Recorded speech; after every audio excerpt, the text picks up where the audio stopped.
નમસ્કાર. અમરેલી જિલ્લાના સાવરકુંડલાની કાણકિયા કોલેજમાં લેવાયેલ જુનિયર ક્લાર્ક વર્ગ 3ની પરીક્ષા વિવાદમાં આવી છે. પરીક્ષાર્થી અને વાલીઓએ પરીક્ષા પ્રક્રિયામાં ગેરરીતિ થયાનો આક્ષેપ કર્યો છે. આક્ષેપ મુજબ પરીક્ષામાં બારકોડ સ્ટીકર વગર પેપર લેવાયા હતા અને કેટલાક પેપરમાં વ્હાઇટનર મારવામાં આવ્યો હોવાની પણ ફરિયાદ ઉઠી છે. આ મુદ્દે વાલીઓ અને નૂતન કેળવણી મંડળ ટ્રસ્ટીઓ વચ્ચે બોલાચાલી પણ થઈ હતી. જોકે ટ્રસ્ટી મંડળે ગેરરીતિ નહીં પરંતુ શરતચૂક થઈ હોવાનો સ્વીકાર કર્યો છે. વધુ સમાચાર માટે જોડાયેલા રહો આરપી ગુજરાત ન્યૂઝ રાજકોટ. મારું નામ હિરેન ભરતભાઈ હરસોરા છે. હું ભાવનગરથી આવી રહ્યો છું. અહીંયા એક્ઝામ દેવા આવેલું છું. આજે જુનિયર ક્લાર્કની એક્ઝામ છે. તો અહીંયા જે સાવરકુંડલામાં વીડી ખેલાણી કોલેજમાં અહીંયા બહાર એમણે લોકોએ બોર્ડ પર જે વિદ્યાર્થીઓનું લિસ્ટ લખેલું છે કે કેટલા કેન્ડિડેટ આવવાના છે. એમાં એમણે 101 થી લઈને 124 જણા આપેલા છે. એટલે 224 જણા મીન્સ કે ટોટલ 124 જણા થયા છે. અને એમની જ વેબસાઇટ ઉપરથી મેં ક્વોલિફાઈડ કેન્ડિડેટનું લિસ્ટ ડાઉનલોડ કરેલું છે. એમાં ફક્ત 97 જણા જ છે. તો 27 જણા વૈધા ક્યાંથી? મારો પ્રશ્ન એ છે. બીજો શું પ્રશ્ન? બારકોડનો એવું કઈ? બારકોડનો એ સાંભળ્યું છે, એ મને ખબર નથી સવારની કે સવારે જે એક્ઝામ હતી ત્યાં વ્હાઇટનરનો યુઝ કર્યો છે. વ્હાઇટનરનો યુઝ એકેય ગવર્મેન્ટ એક્ઝામમાં કોઈ નથી કરવા દેતું. તમે કરો તો પણ તમે ડિસ્ક્વોલિફાઈડ થાવ છો. એટલે એમાં સમજાતું નથી શું હોય. ભ્રષ્ટાચાર ગેરરીતિ હોય? હા, એવું લાગે છે. આ ભ્રષ્ટાચાર ગેરરીતિ અને ખોટું યુવાઓને હેરાન કરવાનું છે. આ પૈસા ભરી સમય બગાડવાનો. કેટલા પૈસા ફી લીધી? પૈસા 500 રૂપિયા ડિમાન્ડ રાખું. કુલ કેટલા પૈસા થયા? બોલે ત્રણેય એક્ઝામ ના થઈને 1500 રૂપિયા. એ હું ઓબીસી માં છું એટલે ઓપન વાળાને વધારે છે. સવારની એક્ઝામમાં મારું નામ કાબરિયા મૌલિક અતુલભાઈ છે અને સિનિયર ક્લાર્કની જુનિયર ક્લાર્કની આ લોકો એક્ઝામને આયા મહિલા કોલેજમાં 3 જગ્યા છે અને કાણકિયા કોલેજમાં 1 જગ્યા માટેની એક્ઝામ હતી.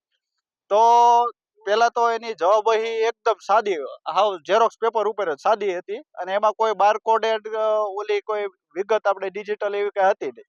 અને એ લોકોએ નામાંકન ભરાયું હતું. બાદમાં એ લોકો પાછા સુપરવિઝનમાં રહેલા લોકોએ એને વ્હાઇટનરનો ઉપયોગ કરીને નામાંકન ચેકાવ્યું હતું. અને ઘણા ખરા પ્રશ્નો એવા હતા કે એના કાંઈ રિયલ એમાં જવાબ ઓપ્શનમાં હતા જ નહીં. તો એ લોકો કે એના જવાબ કે એમાં આવે જ છે કે તમારે મગજથી વિચારવાની જરૂર છે. એવા અમને પ્રશ્નો ઊભા થયા હતા.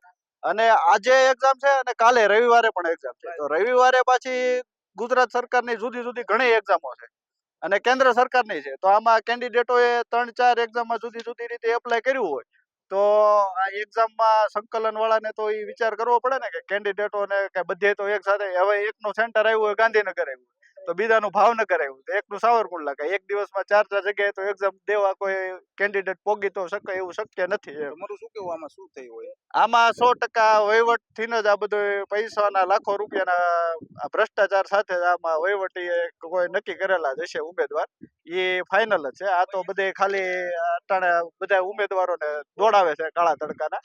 બાકી તો બીજું તો આમાં મને તો કોઈ વસ્તુ લાગતી. બારકોડેડ સ્ટીકર વાળી આખી હોવી જોઈએ એની OMR શીટ. આ OMR શીટ ખાલી આ સ્થાનિક પ્રિન્ટરમાં જ ઝેરોક્સ કરીને સાદે એમનું આપી દીધી. અને પ્રશ્ન પેપરનું બંચ આવે એમાં સ્ટુડન્ટોની સાક્ષીની સહી લેવાની આવે. તો એ કાંઈ સહી બહી લીધા વગરનું ડાયરેક્ટ ખોલીને સુપરવાઇઝરો ડાયરેક્ટ જ ફાળવી દીધા સ્ટુડન્ટોને. આજે સાવરકુંડલા કાણકિયા કોલેજમાં સવારે જુનિયર ક્લાર્કની વર્ગ 3ની પરીક્ષા હતી. એ પરીક્ષાની અંદર ગૌણ સેવા પસંદગી મંડળે પેપર કાઢ્યા. આજે એ પરીક્ષાના પેપરની અંદર આ લોકોને સ્ટીકર મારેલા હોય જો બારકોડ સ્ટીકર, એ સ્ટીકર નહોતા ને જે ઉમેદવારોના નામ લખાવ્યા હતા અને ઉમેદવારોની અટક અને સીટ નંબર લખાવ્યા એની ઉપર વ્હાઇટર મરાવરાવ્યા. પાછા અમુકમાં સફેદ પટ્ટી મરાવી એમાં નામ દેખાતા હતા. બરાબર, નો એના ઓલા થંપ નહોતા લીધા વિદ્યાર્થીઓના ઉમેદવારોના. બરાબર, અને આ પરીક્ષામાં જે ગેરરીતિ થઈ છે ગામમાં મને એવું જાણવા મળ્યું છે કે એક દીકરીનું નામ ફાઇનલ છે. બરાબર, એ લોકો એવું કહેવા માગે છે. એટલે ગેરરીતિ છે. કોઈને ટ્રસ્ટીઓ હારે મેં વાત કરી, ટ્રસ્ટીઓ થોથરાતા હતા વાત કરવામાં. ટ્રસ્ટીઓ પછી ફોન બંધ કરી દીધા. છેલ્લે મને એવું કીધું કે હું તમારી યારે સાંજે વાત કરીશ. પછી મારી યારે કોઈ વાત નથી કરી. આ પરીક્ષામાં ગેરરીતિ થઈ છે. પરીક્ષા ફરીવાર લેવાવી જોવે. ઉમેદવારોને પૈસા પાછા મળવા જોવે. CCTV કેમેરા જોવે. મને શરમ આવે છે. હું ભારતીય જનતા પાર્ટીનો કોર્પોરેટર છું. અને આ મારે સરકારને મારે વિનંતી કરું છું કે આવા ગેરરીતિ કરવા વાળાને જેલના સરિયામાં નાખો. હું ભારતીય જનતા પાર્ટીનો કોર્પોરેટર ચૂંટાયેલો કોર્પોરેટર છું. જો આ લોકો ગેરરીતિ કરતા હોય એની તપાસ થવી જોવે અને એને જેલની અંદર નાખો. અને જે વિદ્યાર્થીઓ જે ઉમેદવારો હાસા છે એને મેરિટ પ્રમાણે એને નોકરી મળવી જોવે. બરાબર. આ ખોટું જે કરે છે આનું બધું બંધ કરાવવાનો સરકારને મારી વિનંતી છે. મને શરમ આવે છે, હું ભારતીય જનતા પાર્ટીનો કોર્પોરેટર છે ને હું મારે આ નિવેદન આપવું પડે છે. તમને શહેરમાંથી મળેલી માહિતીમાં થોડીક ઉણપ છે. શ્રી લલુભાઈ શેઠ સંચાલિત આ શાળા કોલેજો જ્યારે કોઈ પણ કાર્ય જાહેર ક્ષેત્રનું કરે છે ત્યારે નીતિમત્તાના ધોરણોનો ખ્યાલ રાખે છે, પ્રમાણિકતાનો ખ્યાલ રાખે છે. નોકરી માટે જે ઇન્ટરવ્યૂ માટે બોલાવવામાં આવ્યા, કુલ અહીંયા 124 વિદ્યાર્થીઓ હતા કેન્ડિડેટ, એમાંથી 30 હતા પહેલાં કયું કેન્દ્ર કહેવાય એના, અને અમારી પાસે આવેલી એપ્લિકેશન આ હતી. એમાંથી 97 આજે ઓન લિસ્ટ છે. અને હાજર કેટલા થયા આપણા?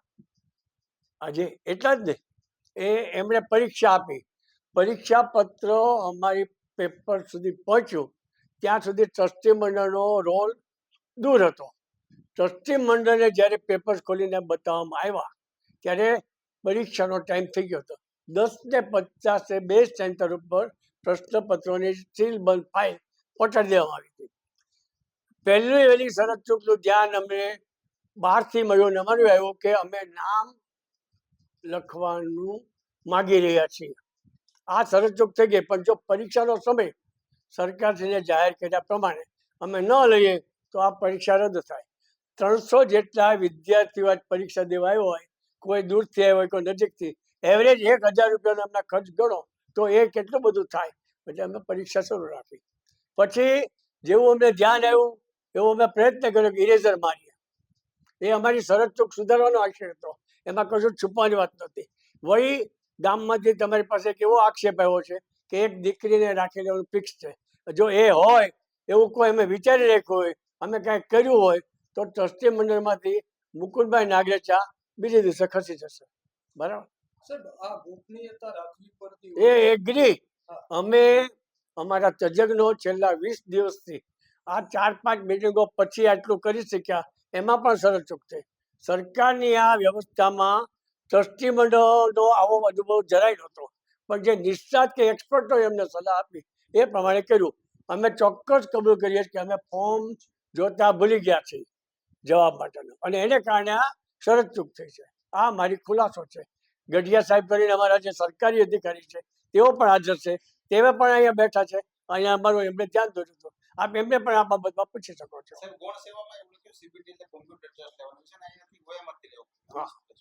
OMR ને એટલે અમારે OMRની જ ફેસિલિટી. આપણી પાસે સ્કેનર નથી. સ્કેનર લેવા જાય તો એ 50-60 હજારનો.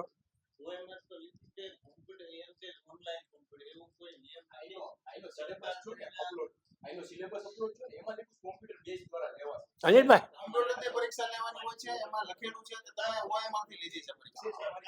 પણ એ તો અમે પછી આ વિકલ્પ સ્વીકાર્યો. એમાં 2 વિકલ્પો હતા ને. વિદ્યાર્થીઓ જ્યારે અહીંયા આવ્યા ત્યારે એની હોલ ટિકિટ તપાસીને એન્ટ્રી આપવામાં આવી હતી. બરાબર. પછી એના નંબરો ને નામ વેરીફાઈ કરવામાં આવ્યા હતા. ત્યાર પછી એમને પ્રશ્નપત્ર આપવામાં આવ્યું. બાયોમેટ્રિક નથી કબૂલ. એ હોવી જોઈએ અને વિકલ્પ છે, ન હોય તો ચાલે એવું છે. કારણ કે અમે બધા જે છીએ, તમારું જે પ્રશ્ન પેપર છે ને એમાં કોલમ 5 ને 6 એમાં ઉલ્લેખ કરેલો છે કે વિદ્યાર્થીનું ઉમેદવારનું નામ નહીં લખવાનું, અટક નહીં લખવાની, અને એમાં વાઇટનો ઉપયોગ નહીં કરવાનો. કે શરત ચૂક છે એ અમે પણ સ્વીકારીએ છીએ અને તમે પણ પરીક્ષા પરિવાર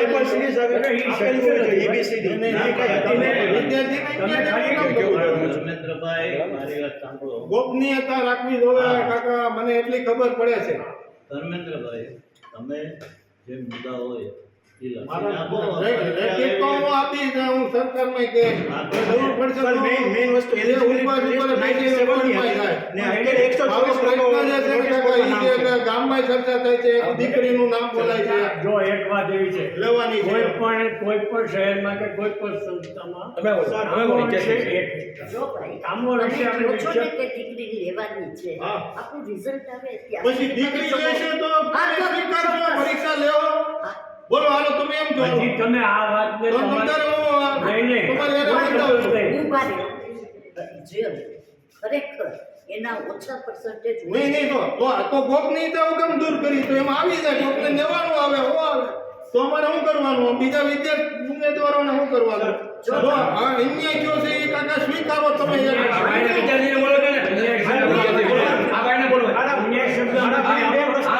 મારા ફક્ત બે પ્રશ્ન મેઇન છે. પેલો એ કે 97 કેન્ડિડેટ જ એલિજિબલ હતા તો નોટિસ બોર્ડમાં અત્યારે અમારું જ્યાં ગયું 124 વધારે ટોટલ 124 થાય છે. ના ના એ તમે જવાબ હું આપું એ 97 જે એવું હોય કે રોજગારમાંથી અમારે નામ નોંધાવવાનું હોય એ નામ અમને 30 નામ આપ્યા એ બધાને કોલ લેટર મોકલ્યો હોય એટલે તમે સાચા છો કે વેબસાઇટ ઉપર છે એ એટલા નામ છે બાકીના છે એ આ રોજગારમાંથી નામ આવે એ નથી. અને એબીસીડી ઓએમઆર શીટમાં એબીસીડી હોય કે એ નંબરનું છે પેપર ડી નંબરનું પણ આમાં કાંઈ હતું એ બધા કોમન પેપર હતા અને સીલ પણ